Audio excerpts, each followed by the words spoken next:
కిరా కార్పి ఏళ్ల తరబడి జబర్దస్త్ కమెడియన్ గా నవ్వులు పోయించారు. నాగబాబు శిష్యుడైన కిరా కార్పి ఆయనతో పాటు జబర్దస్త్ నుండి వెళ్లిపోయాడు. కిరా కార్పి జబర్దస్త్ నుండి బయటకు వచ్చాక గురు నాగబాబు మాదిరే విమర్శలు చేశాడు. మలెమాల సంస్థ నటుల శ్రమను దోచుకుంటుందని, మంచి జీతాలు ఇవ్వరు, కనీసం మంచి భోజనం పెట్టరు అని విమర్శలు చేశాడు.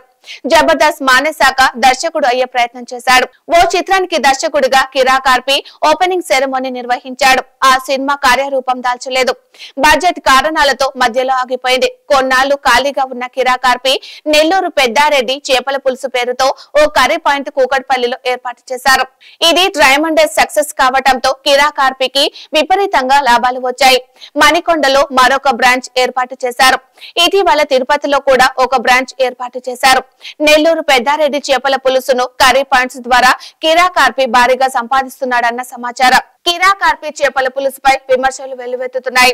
ధర ఎక్కువ తీసుకుంటున్నారని, రుచి అంతగా లేదని సోషల్ మీడియా వేదికగా కామెంట్స్ వినిపిస్తున్నాయి.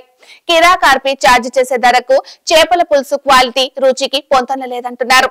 గతంలో ఇలాంటి విమర్శల మీద కిరా కార్పి స్పందించాడు. నా రేటు అది, ఇష్టమైతే తినండి, లేదంటే లేదు. జేబులో 100 రూపాయలు వేసుకొచ్చి చేపల పులుసు కావాలంటే దొరకదు అన్నాడు. కిరా కార్పి చేపల పులుసులో పెద్దగా నాణ్యత లేదనేది తాజా సమాచారం.